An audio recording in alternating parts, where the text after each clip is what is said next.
कहता हूँ मैं बहुत से कॉन्फ्रेंस जाता हूँ, मगर यहाँ आने के बाद आज जब हमारे हरदिल अजीज एमएलए कावेरी वेंकटेश साहब के बारे में लोगों ने जो तारीफ की है उसके लिए मैं बहुत मुबारकबाद देता हूँ। क्योंकि मैं जहाँ भी जाता हूँ बहुत से मुसलमान मुझसे मिलते हैं, कहते हैं कि साहब ये प्रॉब्लम है, ये प्रॉब्लम है, ये प्रॉब्लम है। मगर यहाँ आने के बाद खुशी इस बात की भी कि अफरोज साहब ने डिटेल में बताया, हमारे वकील साहब ने भी बताया कि ऐसा मैं समझता हूँ शायद हमारी स्टेट में नंबर 1 एमएलए है तो कावेरी वेंकटेश साहब।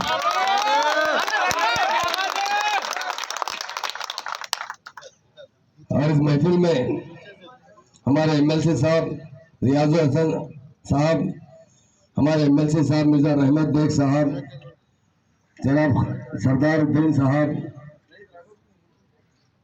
सूफी मुनीर अहमद साहब, मौलाना याकूब साहब, शब्बीर अहमद साहब, श्री विजय गौड़ साहब जो कॉर्पोरेटर है, और हमारी बहन जो हमारी पार्टी में पद्मा वेंकट रेड्डी साहबा, और उनके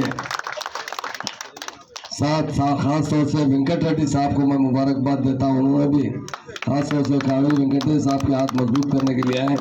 हमारे साबिका डिप्टी मेयर फसीउद्दीन बाबा साहब, हमारे मुनीर साहब, और डाइस पर बैठे हुए बहुत से हमारे उलमा हजरात, यकीनन आप ही की वजह से आज हमारी स्टेट में अमन है।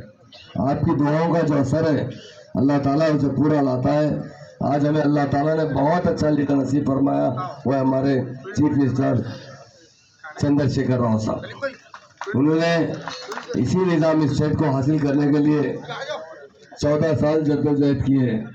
उस वक्त लोग उनसे कहते थे, हमसे कहते थे ये तेलंगाना बनेगा नहीं बनेगा, मगर केसीआर साहब का इरादा था कि जब तक तेलंगाना नहीं बनेगा हम जरूर जद्दोजहद करते रहेंगे। ये तेलंगाना स्टेट वही स्टेट है जो साबिका में निज़ाम स्टेट थी। 1956 में इसके 3 टुकड़े किए गए थे, एक बहुत बड़ा टुकड़ा आंध्रा में मिला दिया गया था, जिसके बाद हम आंध्र प्रदेश में शामिल हो चुके थे। आज हमारी स्टेट 14 साल की जद्दोजहद के बाद, हमें मिलने के बाद जिस तरह हम तरक्की कर रहे हैं उसकी मिसाल हिंदुस्तान में नहीं मिल सकती। यकीनन बहुत से लोगों ने यहाँ हुकूमत की, आज बड़ी बड़ी बातें करते हैं। मैं आपसे कहना चाहता हूँ, अगर किसी स्टेट में गंगा जमुना तहजीब है तो वो तेलंगाना स्टेट है। जब तेलंगाना मूवमेंट चल रहा था, मैं सीएम साहब के साथ था, कई पार्टी के नुमाइंदे जो पार्लियामेंट में नुमाइंदगी करते थे उनसे सीएम साहब मुलाकात करते थे, कहते थे कि जब भी हमारा बिल आया आप ज़रूर उसकी सपोर्ट कीजिए। लोग कहते थे आपके तेलंगाना में 10 डिस्ट्रिक्ट है जिसमें 9 डिस्ट्रिक्ट बैकवर्ड है, आपके तेलंगाना में पावर नहीं है, आपके तेलंगाना में नक्सलिज्म है, हिंदू मुस्लिम फिसाद होता है, आप किस तरह तेलंगाना लेकर इसे तरक्की दिला सकते हैं। आज आप जानते हैं तेलंगाना बनने के बाद हमारे ऑनरेबल सीएम साहब ने सबसे पहले 10 डिस्ट्रिक्ट को 33 डिस्ट्रिक्ट में डिवाइड किया। आज हमारे 33 कलेक्टर हो चुके हैं और 7 कमिश्नरेट बना है। उसके साथ साथ हमारे पूरे एसपी अच्छी तरीके से काम कर रहे हैं। आज इंडिया में अगर किसी स्टेट में अमन है तो वो तेलंगाना स्टेट है। और हमारी तरक्की भी बताना चाहता हूँ, आज हर शोबे हयात में हम तरक्की कर रहे हैं। आप जानते हैं 2014 से पावर क्या मिलता था, उससे पहले बताइए, हमेशा 6-6 घंटे पावर बंद रहता था, लोग परेशान रहते थे। आज हमारी स्टेट में जिस तरह हमने इससे पहले फिसादात हुआ करते थे, नेक्सिज्म रहता था, हर शोबे हयात में तरक्की दिलाने वाले हमारे चीफ मिनिस्टर के चंद्रशेखर राव साहब है। उसी तरह कावेरी वेंकटेश साहब, उन्हें हमेशा हाथ उनके मजबूत कहते हैं, क्योंकि अगर आप सीएम साहब को चाहते हैं तो आपको फर्ज बनता है सबसे पहले कावेरी वेंकटेश साहब को चाहे और उन्हें मजबूत कीजिए। अभी मेरे भाइयों ने और खुद हमारे एमएलए साहब ने कहा कि हमें रेजिडेंशियल स्कूल चाहिए तबलीग का, जरूर वो वादा करते हैं वो पूरा करते हैं और हम भी उनके साथ हैं। जरूर आने वाले टाइम से पहले इलेक्शन के बाद वो जब जीत कर आएंगे सबसे पहले रेजिडेंशियल को कायम करेंगे। मैं मेरे भाइयों से पूछना चाहता हूँ, इससे पहले 50 साल यहाँ पर कांग्रेस ने हुकूमत की, 18 साल तेलुगु देशम ने हुकूमत की, हमारे कोई रेजिडेंशियल स्कूल खोले गए बताइए आप। सीएम साहब ने 3 साल के अंदर 204 रेजिडेंशियल स्कूल खोले हैं। आज उन स्कूलों में 1,40,000 मुस्लिम लड़के और लड़कियां तालीम हासिल करते हैं। बताइए किसी स्टेट में रेजिडेंशियल स्कूल है क्या? उनका खर्चा बताता हूँ। हमने 14 साल सीएम साहब ने जद्दोजहद में सारे तेलंगाना में बात करते थे, मुझे ऐसा तेलंगाना चाहिए जहाँ पर सारे कौम एक साथ तरक्की करें। मुसलमानों को तालीम देने के बारे में कोई नहीं सोचा। अगर कोई सोचने वाला लीडर है वो केसीआर साहब। आज इन स्कूलों पर 2,900 करोड़ रुपये खर्चा किया गया है। हमारा तेलंगाना बनने के बाद ये बताना चाहता हूँ, सीएम साहब अभी फसी बाबा ने कहा हमारे बच्चे ओवरसीज स्कॉलरशिप।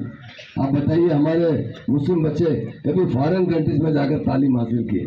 सीएम साहब उन बच्चों को 20 लाख रुपए देते हैं जो नॉन रिफंडेबल है। एक बार सीएम साहब के साथ मैं बैठा था, हमारे आईएएस अफसर हमेशा बजट को बचाना चाहते हैं। उन लोगों ने कहा केसीआर साहब से 20 लाख रुपए बड़ी रकम है साहब, इन्हें हम इंस्टॉलमेंट में बाद में ये बच्चे तालीम हासिल करने के बाद हम वापस लेंगे। तो सीएम साहब ने क्या कहा, मेरी बेटी कविता को मैंने अमेरिका भिजाया पढ़ने के लिए, मेरे बेटे केटीआर को भिजाया। मैंने उन बच्चों से तालीम के बारे में या तालीम के कागजात के बारे में वापस नहीं लिया। तो गरीब बच्चे मेरे बच्चों की तरह है, इनसे मैं किस तरह पैसे वापस ले सकता हूँ? ऐसा सोचने वाला कोई लीडर है वो केसीआर साहब है। मैं बताना चाहता हूँ इमाम मौजूद बहुत से उलमा यहाँ मौजूद है, एक भी पैसा साबिका में इमाम और मौजूद आजाद को कभी हदिया दिला के बताइए। तेलंगाना बनने के बाद सीएम साहब ने 5-5 हज़ार रुपये, 5,000 मौजूद साहब को 5,000, इमाम साहब को 10,000 लोगों को हदिया मुकर्रर किया। तेलंगाना बनने के बाद सीएम साहब ने 301 करोड़ रुपये इमाम और मौजूद आजाद के अकाउंट में डाले हैं। ये रकम इतनी बड़ी रकम साबिका में कभी भी ऐसा मौका नहीं आया कि हमारे इमाम और मौजूदा हजरात को किसी किस्म की मदद की जाए। अभी शादी मुबारक के बारे में कहा गया, शादी मुबारक किसी स्टेट में आप बताइए। आज हम लोगों ने, हमारे सीएम साहब ने 2,66,000 मुस्लिम बच्चों की शादी की है, सिर्फ मुस्लिम बच्चों की। आप बताइए 1,01,000 रुपये दिए जाते हैं उनके अकाउंट में, 2,400 करोड़ रुपए उनके अकाउंट में ट्रांसफर हुआ है। आप बताइए ये रकम कम है?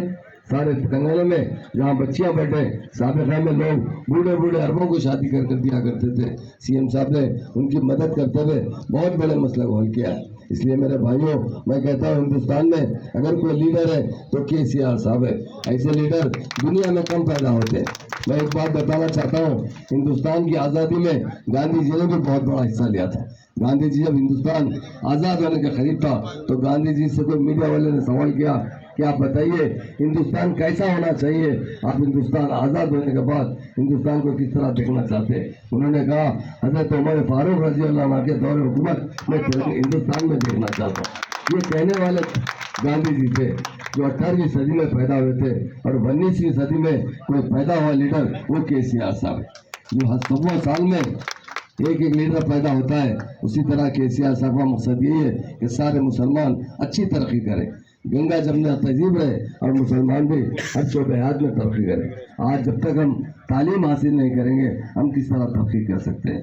इंशाल्लाह मैं बताऊंगा, मैं कावेरी वेंकटेश साहब से भी वादा करता हूँ कि मुसलमान जो वादा करते हैं वो कभी पीछे नहीं हटते। मंदिर जमात हमारे साथ मिलकर, हम दोनों मिलकर इस 9 साल से हुकूमत किए। 9 साल के अंदर देखिए आप एक भी कहीं दंगा फिसाद हुआ बताइए?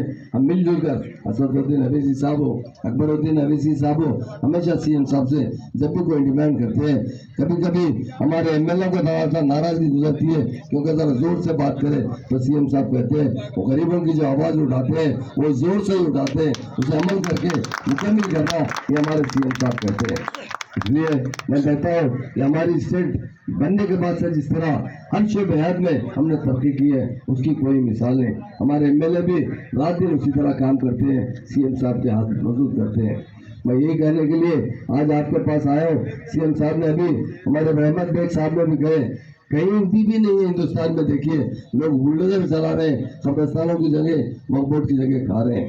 सीएम साहब ने जैसा तेलंगाना बनने के बाद वक्फ के लिए एक एक्ट पास किया जिसके लिए वो गवर्नमेंट की जमीन की तरह उसी तरह ट्रीट किया जाता है। तेलंगाना बनने के बाद एक ही जमीन भी नहीं बिकी है वक्फ की, ये कारनामा केसीआर साहब का है। इसलिए मेरे भाइयों से कहता हूँ एक ही पार्टी है जो बीआरएस पार्टी आपकी तरक्की चाहती है। हर शोबे हयात में इत्तेफाक से हमारा जब सेक्रेटरी बना, मेरे भाई ने मुझे एक चिट्ठी भी दी है मस्जिद के बारे में, यहाँ का एक खाने की मस्जिद, मैं आपसे वादा करता हूँ एक खाने हम मस्जिद जरूर बनाएंगे। जिस तरह सेक्रेटरीट की मस्जिद बनाएंगे उसी तरह एक खाने की मस्जिद ये ब्रिज बनने के बाद जरूर वहाँ एक अच्छी जगह पर अच्छी सी मस्जिद बनाएंगे। ये हमारे सीएम साहब हमेशा चाहते हैं, ये अल्लाह का घर है। जब सेक्रेटरीट की मस्जिद इत्तेफाक से बड़ी मालिश हो चुकी थी, और बाजू सीएम साहब से जब बनाने की बात आई, सीएम साहब ने एक ही बात कहा, जितने भी करोड़ लगे अच्छी से अच्छी मस्जिद होना चाहिए, तेलंगाना में नंबर 1 मस्जिद होना चाहिए, उस तरह तामीर करना चाहिए। उसी तरह 5 करोड़ रुपए से वो मस्जिद तामीर की गई। मैं मेरे भाइयों से कहता हूँ, इतनी सेकुलर हुकूमत किसी हिंदुस्तान में किसी स्टेट में है और तेलंगाना स्टेट में। मैं इसलिए आपसे एक बात बताना चाहता हूँ, 2 नहीं 50 साल कांग्रेस ने हुकूमत की, मगर मुसलमानों को तालीम नहीं दी, मुसलमानों को फिसादात होते थे। अगर क्या करती थी, एक 5 किलो गेहूँ, 5 किलो चावल, 1 किलो शक्कर, पत्ती देकर एक थैली देकर हमको तसल्ली दी जाती थी। सीएम साहब ने जिस दिन तेलंगाना बना उस दिन ऑर्डर पास किया, आज के बाद तेलंगाना के अंदर दंगा फिसाद नहीं होगा। अगर दंगा फिसाद होगा, ऐसे दंगा फिसाद करने वालों को सख्त से सख्त सजा दी जाएगी, ताकि जरूरत न कर सके तेलंगाना में कदम रखने की। तो इसलिए मेरे भाइयों, आज ये हमारी स्टेट बड़ी अमन की स्टेट है, और अंबरपेट एरिया भी आप जानते हैं काफी अमन का एरिया है। और हमारे कावेरी वेंकटेश साहब तो जितना आप मजबूत करेंगे उतना हमारे केसीआर साहब मजबूत होंगे। ये मैं आपसे गुजारिश करने के लिए आया हूँ, क्योंकि अच्छे लीडर नसीब वालों को मिलते हैं। मैं यहाँ मिलने के बाद आने के बाद बहुत से लोगों से मेरे लोग भी पूछते रहे, सब लोगों ने कहा कि कावेरी वेंकटेश साहब बहुत अच्छी तरीके से काम करते हैं। मैं भी जाता हूँ, मैं भी देखता हूँ, मेरे पास भी जब तक कुछ इशू लेकर आते हैं अंबरपेट के, कहते हैं कि साहब फौरन कर दीजिए। अगर कावेरी वेंकटेश साहब नहीं, अगर कोई और महंगे एमएलए होते तो कभी भी आपको कब्रिस्तान की जगह नहीं मिलती थी। कब्रिस्तान की जगह मिलना मामूली बात नहीं है, ये बात हमारे लिए जरूरी है। सीएम साहब भी यही चाहते हैं, हमेशा अपने कलेक्टर के कॉन्फ्रेंस में बार बार ये कहते हैं कि मुस्लिम एरिया जहाँ जहाँ पड़ती है, जिस कॉन्स्टिट्यूंसी में जहाँ जहाँ डिस्ट्रिक्ट में है, जरूर कब्रिस्तान के लिए ज़्यादा से ज़्यादा जगह अलाट करना चाहिए। मैं कावेरी वेंकटेश साहब का दिल की तरह से शुक्रिया अदा करता हूँ, आपकी तवज्जो से, आपकी जुस्तजू से, क्योंकि अफरोज ने सब बताया कि क्या क्या तकलीफों से जमीन हासिल करना पड़ा है, क्योंकि जमीन पर बहुत से लोग बड़े परेशान करते हैं। मेरे मुस्लिम भाइयों से कहता हूँ, सीएम साहब ने 125 एकड़ जमीन भी जो दी है शहर के अतराफ में दी है, ताकि आने वाले वक्त में कोरोना में बहुत लोग परेशान थे, तकसीम करने के लिए लोगों को एक एक दिन मैयत को घर में रखना पड़ा। आज सीएम साहब ने उसके बाद काफी जगह हर डिस्ट्रिक्ट में अलर्ट की गई, हर कॉन्स्टिट्यूंसी में अलर्ट की गई। और हैदराबाद में क्योंकि मुस्लिम पॉपुलेशन बहुत ज्यादा होने की वजह से सराउंडिंग में हमारा डिस्ट्रिक्ट के अंदर 3 जगह 4 जगह जो है 125 एकड़ दिए, ताकि हमारे भाइयों को तकसीम करने के लिए सहूलत हो। और जब भी वक्फ को अहकाम जारी किए कि कंपनी से रखिए, वहाँ पर एक मस्जिद नमाज पढ़ाने के लिए बनाइए, वहाँ पर गुस्ल करने के लिए गुस्ल खाना बनाइए, ये कहने वाले कोई लीडर है तो वो केसीआर साहब है। इसलिए मेरे भाइयों, आने वाला टाइम इलेक्शन का है, आप जानते हैं एक पार्टी का तो एजेंडा टोटली बोकस एजेंडा रहता है, खाली फिरका वाराना बात करते हैं, उनको तो हम नहीं पसंद करते। और दूसरी पार्टी जैसा हमारा फसी भाई ने कहा, खाली धोखा देने वाली पार्टी है, खाली बात करने वाली पार्टी है, तसल्ली देने वाली पार्टी है। हम हुकूमत 9 साल की है, साबिक़ दूसरी पार्टी ने 50 साल यहाँ पर हुकूमत की। क्यों मुसलमान आज गरीब है? हिंदुस्तान आज़ाद होने के बाद मुसलसल हुकूमत करने वाली कोई पार्टी है तो कांग्रेस पार्टी थी। और सारे हिंदुस्तान के मुसलमान देख रहे हैं कि हमारी तरक्की क्यों रुकी हुई है। अगर शुरू से ही हमें अच्छी तालीम दी जाती है, अच्छी तरीके से हमें रेजिडेंशियल स्कूल लगाए जाते हैं, और अच्छे तरीके से हमें तरक्की करने के मौके फराहम किए जाते हैं। इसलिए मेरे भाइयों, मैं एक ही बात कहने के लिए आपके पास आया हूँ, और एक बात कहता हूँ, आप देखिए 50 साल में कभी भी मुसलमानों को कोई बड़ा ओहदा नहीं दिया गया। आपके खादिम, आपके भाई को पहले मुझे डिप्टी चीफ मिनिस्टर का ओहदा दिया गया, और आज मुझे होम मिनिस्टर का ओहदा दिया गया, और डिप्टी चीफ मिनिस्टर के साथ रेवेन्यू मिनिस्ट्री दी गई। हिंदुस्तान आज़ाद होने के बाद हमारी स्टेट के अंदर किसी मुसलमान को आज तक रेवेन्यू मिनिस्टर नहीं दी गई, और होम मिनिस्ट्री भी मैं समझता हूँ 40-50 साल के बाद अब मौका मिला है। तो आप देखिए हैदराबाद में अमन किस तरह है, भाईचारगी किस तरह है, हर तरीके से जिस तरह हमारे सीएम साहब नंबर 1 है, उसी तरह हमारा लैंड ऑर्डर भी नंबर 1 तरीके से काम कर रहा है। हमेशा यही चाहते हैं कि यहाँ रहने वाले लोग अमन और भाईचारगी से रहें, गंगा और जमुना तहजीब को फरोग दे, यही हमारे सीएम साहब का मकसद है। सीएम साहब हमेशा चाहते हैं कि जो लोग हमारी मुल्क में बसते हैं, हमारी स्टेट में बसते हैं, वो जात पात को नहीं देखना चाहिए, सबको तरक्की एक साथ देना चाहिए। अभी डबल बेडरूम दिए गए। आप देखिए उसकी कीमत क्या है, 1 रुपया भी नहीं लिया गया। साबिका हुकूमत जो डबल बेडरूम बनाती थी, सिंगल बेड बनाती थी, वो नहीं बनाती थी, उसके अंदर 30% उनके साथ सब बैंक के लोन लगा दिया जाता था और बड़ी तकलीफों से वो बेडरूम मिला करते थे। आज दो बेडरूम, जब पहली बार दो बेडरूम बनाए गए तो हमारे जो गवर्नर साहब नरसिम्हन साहब को ले जाकर बताया गया था, उन्होंने देखकर कहा दिल्ली में IAS अफसर के जो क्वार्टर्स है, ट्रेनिंग के काउंटर्स है, उससे भी बहुत अच्छे डबल बेडरूम है। इतने अच्छे डबल बेडरूम बनाए गए और मैं यही मुस्लिम भाइयों से कहना हूँ, वोट बड़ा अहमियत का हामिल होता है। जिस तरह MLA साहब ने कहे हमारे वोट से हम लापरवाही नहीं करना चाहिए, अक्सर हम लोग लापरवाही करते हैं। वोट एक बड़ी अहमियत की चीज़ है, वोट से ही हम इनकलाब ला सकते हैं। वोट का मैक्सिमम परसेंटेज में वोट पड़ना चाहिए। अंबरपेट के तमाम भाइयों से, मेरे मुस्लिम भाइयों से गुजारिश है, आपके पास बहुत बड़ा हथियार है तो वोट है, उसका सही तरीके से इस्तेमाल कीजिए और कावेरी वेंकटेश साहब को इस मरतबा बहुत बड़ी मेजॉरिटी से जिताइए। आने वाले वक्त में आपका अंबरपेट में अमन भी रहेगा, भाईचारगी भी रहेगी, तरक्की भी रहेगी, क्योंकि ये वकील है और पहले कारपोरेटर भी थे। यहाँ के इशू बहुत अच्छी तरीके से जानते हैं, कानून अच्छी तरीके से जानते हैं और जाकर हमेशा KTR साहब से नुमाइंदगी करते रहे, अपने मसाइल को हल कराने की कोशिश करते हैं। अभी ब्रिज का देखिए, अभी 2 दिन पहले KTR साहब आए थे, वो ब्रिज कितने बरस से उस हालत में है। मैं तो 30-35 बरस से देखते आता हूँ, जब बारिश होती है तो पानी भर जाता है। क्या करे साबिका हुकूमत ने, परसों KTR साहब ने फाउंडेशन डाला, ये तकरीबन 400 से 500 करोड़ का खर्चा आ रहा है ब्रिज के अलावा, इसलिए तो जो लोग उस जमीन मकानात बनाकर बैठे हैं उनको अल्टरनेट मकानात दिए जा रहे हैं। मूसी को डेवलप करने का बहुत बड़ा प्रोजेक्ट बनाया गया, तो मूसी एक बार डेवलप हो जाएगी तो अंबरपेट एरिया जबरदस्त एरिया हो जाएगा, एक हाईटेक एरिया हो जाएगा। इसलिए मेरे भाइयों बहनों, मैं आपसे अदबन गुजारिश करने के लिए, काफ़ी टाइम भी हो चुकी, काफ़ी देर से आप लोग बैठे हैं, आपका शुक्रिया अदा करता हूँ। आज इस अच्छे दिन, आज खास तौर से मीलाद के अंदर सब भाइयों को मीलाद नबी की मुबारकबाद देता हूँ। हम चूँकि अब हमारा सेक्रीफाइस, हमारे उलमाओं को हम जानते हैं, हमेशा अमन कायम करना चाहते हैं, स्टेट को तरक्की दिलाना चाहते हैं। आज हम बहुत स्टेट में खुशहाल जिंदगी गुजारें, हर शोबे हाथ में तरक्की करें, अमन के साथ रहने वाले हम लोग हैं। इसलिए आपसे यही गुजारिश करने आया हूँ, हमारे हरदिल अजीज आपके जो MLA, डायनामिक MLA, उनके हाथ मजबूत कीजिए। आने वाले टाइम पे मैक्सिमम परसेंटेज में वोट डालकर उन्हें भारी से भारी मेजॉरिटी से जिताइए, यही गुजारिश करने के लिए आज आया हूँ।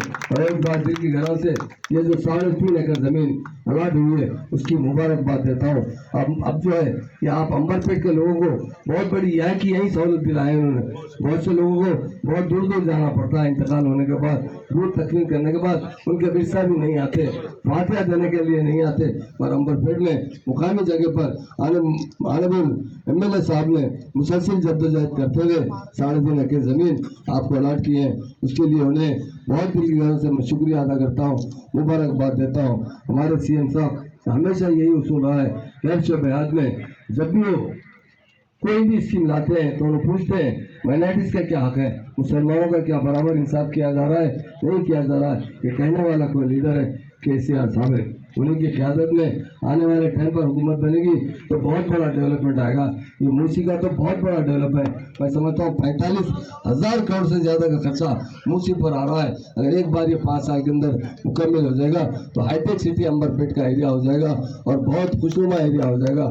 बहुत टूरिज्म आकर यहाँ पर बाज़ाब्ता तरीके से कई एक स्कीम CM साहब ने बनाया है कि लोग इंटरटेनमेंट के लिए इस मूसी नदी में आएंगे, किश्ती चलाएंगे, ग्रीनरी रहेंगी, साइड में बहुत बड़े अच्छे बिल्डिंग बनाए जाएंगे।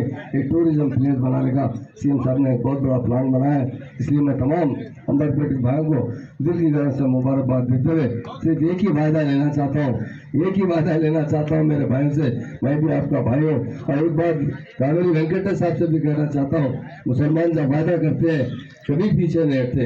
आपका सब लोग आज खुशी से वायदा किए इस मरतबा मैक्सिमम से मैक्सिमम हमारे किसी भी एक वोट को ज़ाया होने मत दीजिए, 100% पोलिंग कराकर हमारे कावेरी वेंकटेश अन्ना को भारी मेजॉरिटी से जिताइए, क्योंकि आज जीतेंगे तो CM बनेंगे, आज जीतेंगे तो तरक्की आएंगे। CM साहब से मोहब्बत करते हैं तो सबसे पहली मोहब्बत कावेरी वेंकटेश साहब से करना जरूरी है, क्योंकि यही जीतेंगे तो CM साहब चीफ मिनिस्टर बनेंगे। फिर आने वाले वक्त में बहुत अच्छे हालात रहेंगे और हम भी तरक्की करेंगे, हमारा तेलंगाना स्टेट भी तरक्की करेगा। यही कहते हुए मैं अपनी बात खत्म करता हूँ। जय तेलंगाना, जय हिंद। मैं शुक्रिया अदा करता हूँ साहब का। काले रन्ना जिंदाबाद। आप